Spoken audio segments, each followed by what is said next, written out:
Hello and good morning to each and everyone.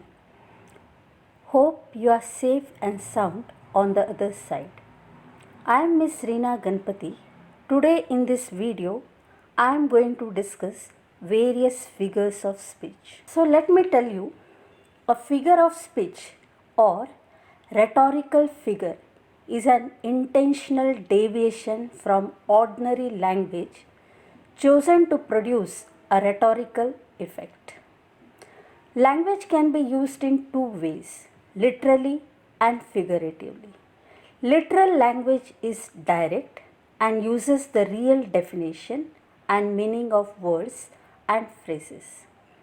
But when we talk figuratively, the meaning of any word or phrase will depend on the context in which they are used.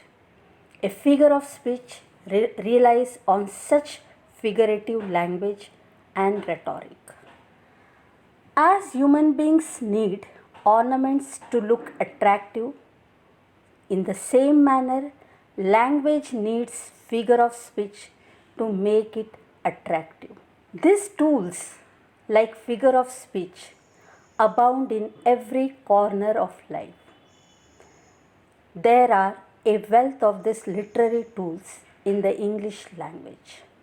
But let us start out by exploring some of the most common figure of speech.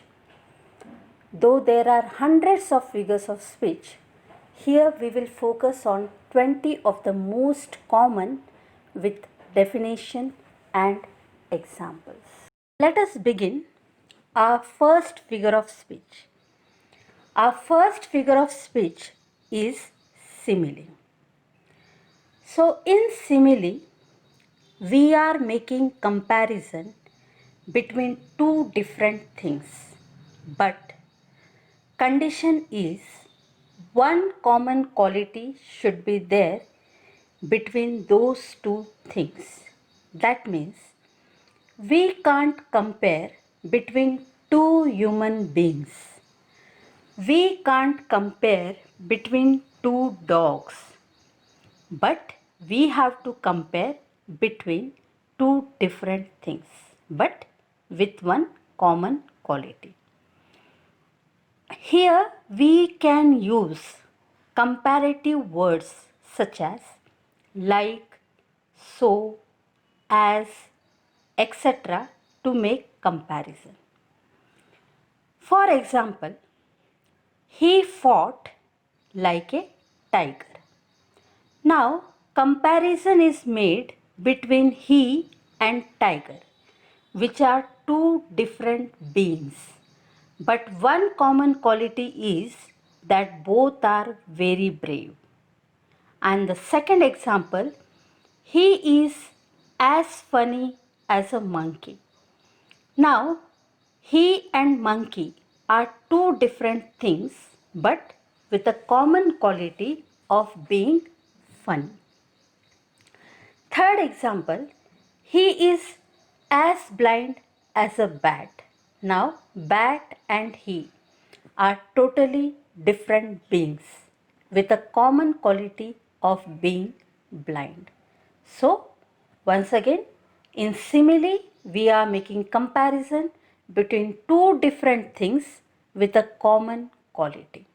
And we are making this comparison directly by using words such as like, as, so, etc. Now, let us move to our second figure of speech. Our second figure of speech is metaphor.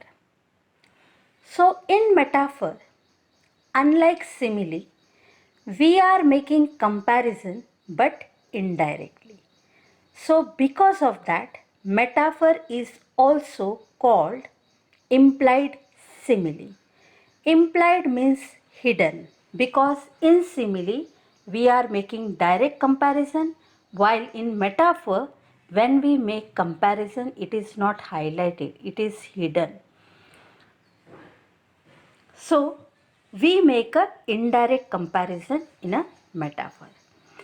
So for example, life is a journey. Now, life and journey are both different things. So instead of calling life like a journey, we are directly calling life as a journey. So somewhere it is a comparison, but the difference is we have not used any comparative words. Second example, her words were poison for me. That means her words were so painful, so harsh that they were like poison for me. But instead of saying they were like poison, we have directly called her words as poison. So comparison is made between her words and poison indirectly. So again there are many examples. For example, if somebody is a good singer in your class, you can say she's or he is Kishore Kumar of our class. So he has not become Kishore Kumar. That means he is like Kishore Kumar of our class. So many such examples we can see in our day-to-day life. So such examples make the language beautiful. Now, metaphor and simile, they are almost same, but there is a slight difference. Now, moving to third figure of speech, that is personification. The word personification itself highlights the word person, which means we are giving human qualities to abstract notion, to the dead, to the inanimate object. So that means anything which is dead, anything which is inanimate or abstract, we are speaking about those things as if they have life, as if they are human beings. So that means we personify those things. We make them behave like human beings. So personification is like personifying. For example, death brings everyone to equal level or to the same level. Now, death has no hands or legs that it can bring everyone to equal level. It means when a person dies, whether he is rich, poor, fair, dark, whatever may be, but once when he dies, he comes to the same level. That means poor, rich, everyone comes to the same level. That is, they get mixed with the soil. So second example, the fire swallowed everyone. So fire is not a human being to swallow. It means many people were killed in fire. Many people were burnt in fire. But instead of saying many people were killed, many people were burned, we are making the language beautiful by using personification. So instead of saying many people were killed in fire, we are personifying the fire and we are saying that the fire, like a human being, swallowed everyone.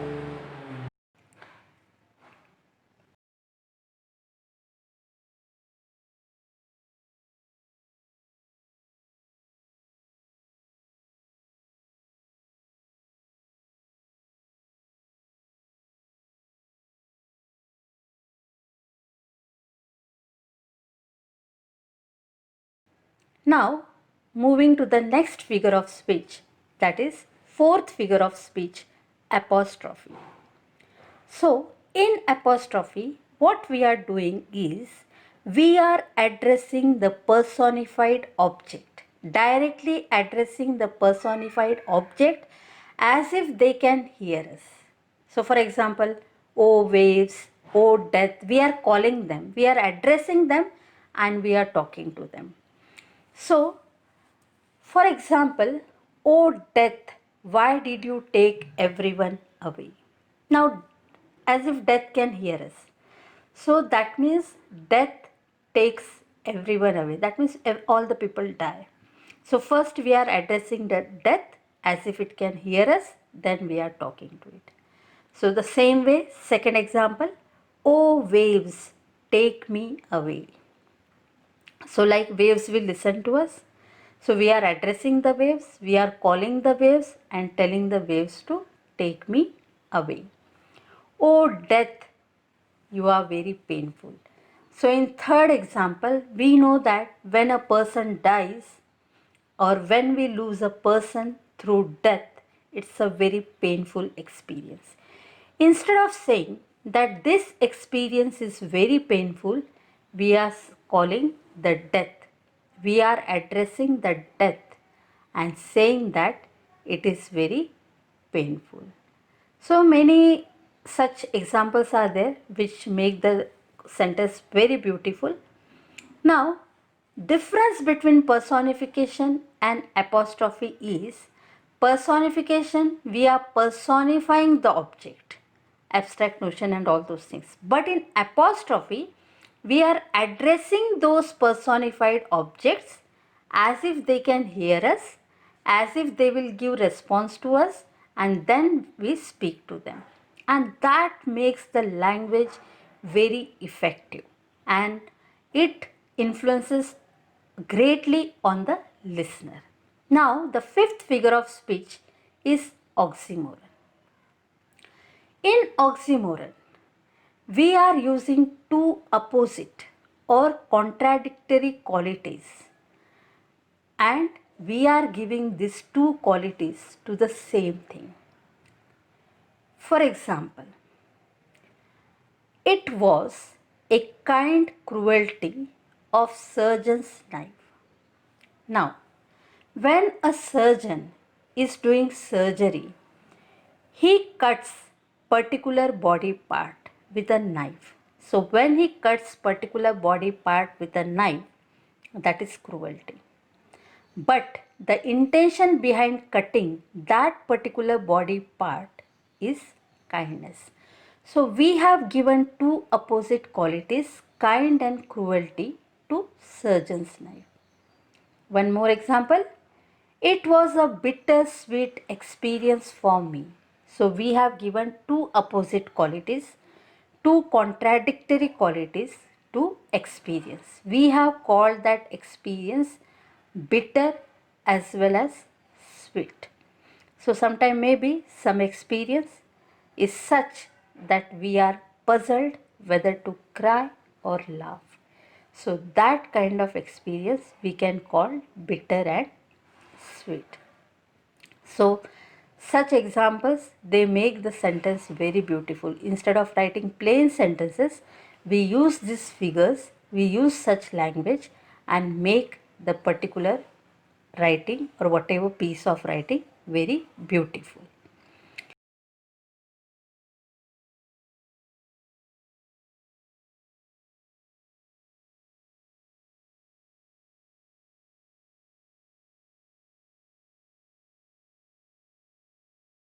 Now moving to the next figure of speech. So our next figure of speech, that is sixth figure of speech, antithesis. So in antithesis, same like oxymoron, we are giving two opposite or contradictory words to two different things. Please note, in oxymoron we are giving to the same thing, but in antithesis to two different things.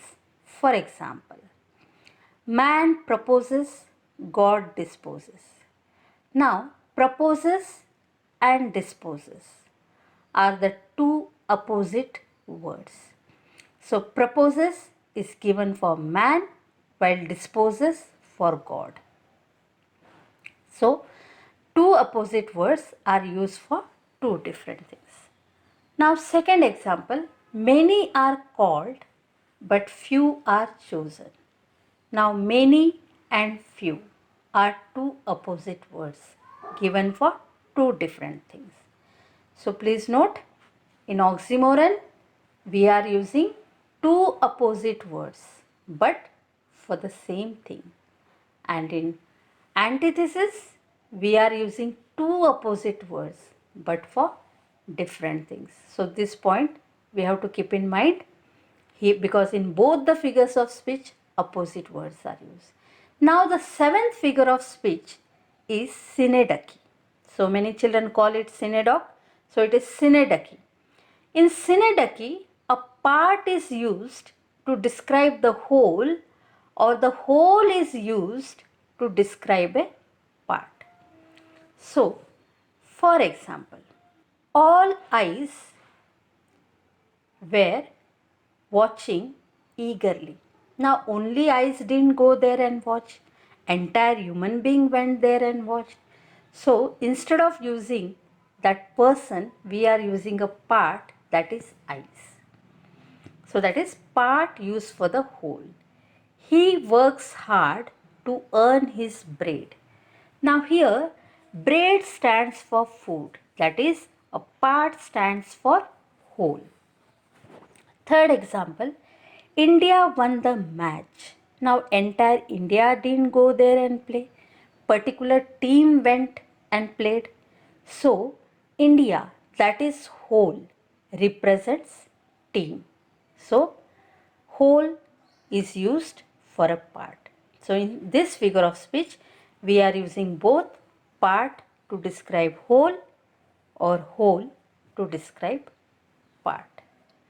Now, moving further, our next figure of speech, that is eighth figure of speech, is onomatopoeia. So, in onomatopoeia, a sound word is used. Please concentrate. A sound word is used. That means in a sentence, you will find one sound. For example, the dog said bo ho.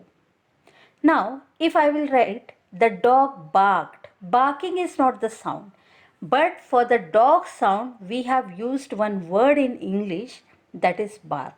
But when I say dog says bo ho, that is a sound of the dog. So, sound word. So, that is onomatopoeia. So, second, the child cried boo hoo. So, boo hoo is a sound of crying. So, that is also onomatopoeia. So, ninth figure of speech is pun. So, in this figure of speech, that is called pun, pun is used to create humor or fun, a funny atmosphere or a humorous situation. So, many times if somebody creates some humor or says something, so we generally say that he has used pun. So, in pun, one word stands for two meanings. One word, it stands for two meanings.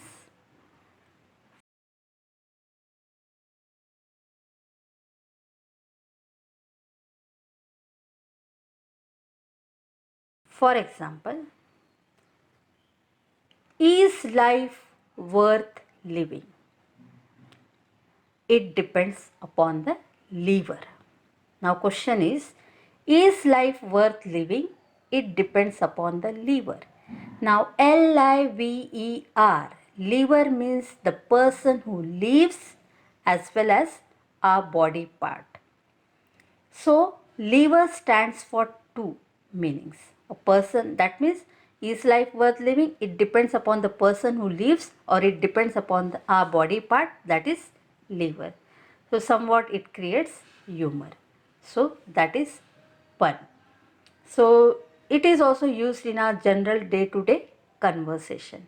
So, our next, that is 10th figure of speech, is alliteration. So, this is very easy. In alliteration, in particular sentence, the word beginning with same sound is used. So please note, same sound, not the same alphabet. Because some children, they write same alphabet. So we have to write same sound. So same sound twice, thrice, it is used in the same sentence. So that is alliteration. For example, Fred went to fry a fish. Now, Fred went to fry a fish. The sound of F is repeated 3 times. So, that is alliteration. Second, I need tomato to taste. tomato, taste. So sound of T is repeated twice. So whenever we are explaining, which some children are writing, the sound of alphabet T is repeated twice. You should not write like that. The sound T, because in English we cannot write T or F. So the sound T is repeated twice. So it is alliteration. So such examples are used in many games, tongue twisting games we are using.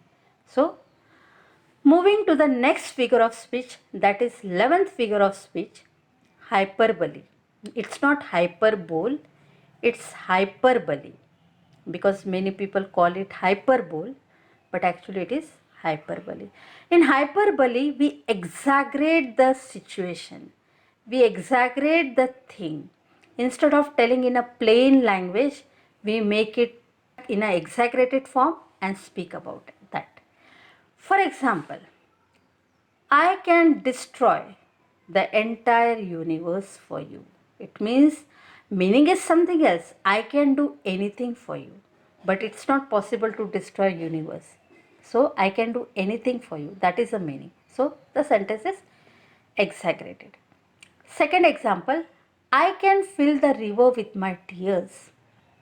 That means the person who is speaking, he wants to say that I am so sad, I feel like while crying, I will fill the river with my tears. So you can see in the Bollywood, I can bring stars for you, moon for you. So all these are exaggerations. Now the 12th figure of speech is euphemism. So please note euphemism. So in euphemism, instead of using harsh words, we use some mild or positive words, we can say. For example, he is no more. So he is no more, instead of saying he is dead, he died, we are using somewhat better word, somewhat which can be mild to hear. He is no more. Second, you are telling me a fairy tale. Instead of saying you are telling me a lie, we are saying you are telling me a fairy tale. So such language makes the listener happy. So moving to the next figure of speech, that is 13th figure of speech, metonymy. So please note 13th figure of speech, metonymy. In metonymy, instead of naming the original object, we speak about the object which is closely related to that. For example, he destroyed the crown. Instead of saying that, he destroyed the king. Now, whenever we hear the word crown, we remember the king. So, crown is closely related to king. So, instead of saying he destroyed the king, we are saying crown. Then, the speaker addressed the chair. Now, instead of saying the speaker addressed the chairman or the guest, we are saying the speaker addressed the chair.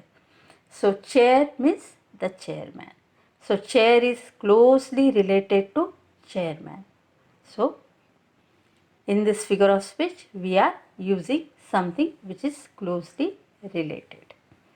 Now, moving to next, our 14th figure of speech is transferred epithet. So in transferred epithet, what we are doing, here we are transferring an epithet, or if we say an adjective, from its original word to some other word which is closely related to it. So always keep in mind it is an adjective. So for example, I spent a sleepless night. Now, night was not sleepless. Who was sleepless? I. But the epithet or the adjective sleepless, we have transferred from I to night. So it is transferred epithet. Second example, it was a tiring day. Now, day was not tiring. The person was tired. So, we have transferred the adjective tiring from person to day. So, we use such examples in our day to day life. For example, Today it's a very boring day. Today it's very sad day. All such thing. So we are transferring the adjective. So grammatically if we see, it is adjective. Otherwise in the language of figure of speech, it is an epithet. So we are transferring this epithet from its original word to some other word, but that other word should be related. Now coming to 15th figure of speech, that is tautology. Now in tautology we are using two different words, but the meaning of those two different words will be same. For example, she was looking filthy and shabby. Or she was looking filthy, she was looking shabby. Now filthy and shabby is same. That means she was looking very dirty. But we have used two different words, filthy and shabby, to highlight that she was looking very dirty. So such two words of same meaning, they put influence on the listener or on that particular situation. Now moving to next, that is our 16th figure of speech.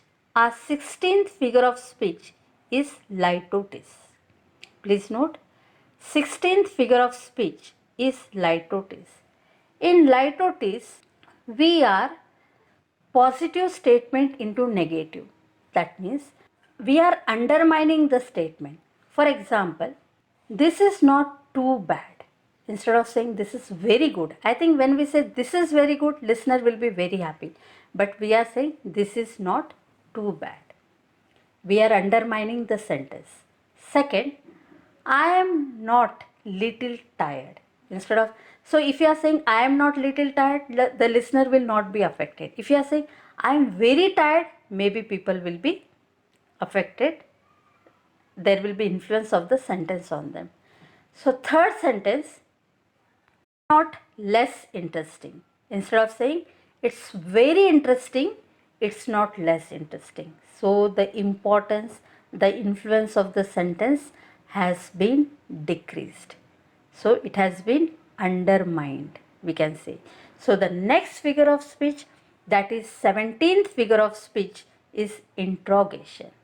So in interrogation, we are asking question not for the sake of an answer, but to put more effect on the listener. So, for example, am I your brother's keeper? Suppose somebody will ask you to do something for his brother. You will say, am I your brother's keeper? So the listener will not answer, yes, you are my brother's keeper. We are trying to put stress on the point that I am not your brother's keeper. But when we speak that in interrogative form, it puts more influence on the listener. So, will the rituals bring the dead back? Second example. That means after the death of person, we perform many rituals.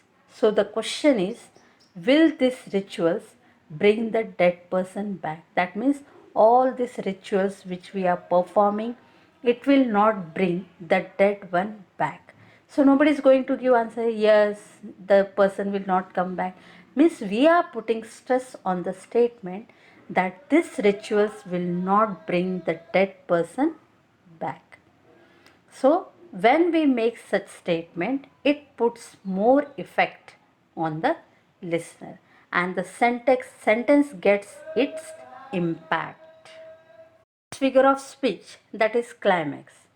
In climax, we are arranging the words in the order of importance.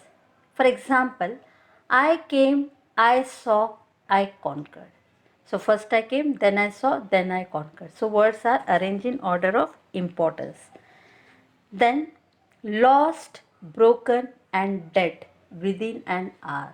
So lost, okay, broken, but death is like everything has ended. So lost, broken and dead. These three words are arranged in the order of increasing importance. So it is climax.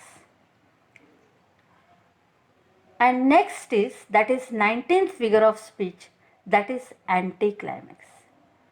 In anticlimax, we are arranging the words in order of decreasing importance. That means from the important word we are coming down to less important.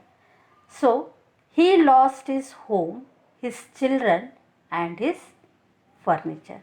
Now I think home is very important, then children and furniture. Children, they come in home, then furniture. So decreasing order. Fools who came to pray started gossiping. So people who came to pray, instead of prayer, they started gossiping. So this figure of speech, it is anticlimax. And let me tell you, this climax and anticlimax, it has come from the word klimax in Greek, which means ladder. Ladder, we used to go up as well as come down. So the next, that is 20th figure of speech, is anaphora.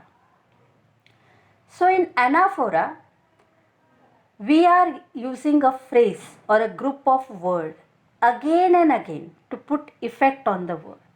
So for example, I want to rise, I want to fly, I want to touch the sky. Now here you see, I want to, and I want to. This phrase is repeated 3 times. So this is anaphora. So here keep in mind, phrase is repeated, not the words. So if words are repeated, it is repetition. But here phrase is repeated. So that is anaphora. So here we have come to the end of a figure of speech. So before we end, let me tell you, the main aim of figure of speech is to give more creative form in writing. And it is also one of the important tools in the communication. So some of the exams like NET, CTET, HTET, PGT English, etc. carries questions based on figures of speech. So I hope today's video has thrown more light on the important aspect of language, that is figure of speech. So thank you and have a good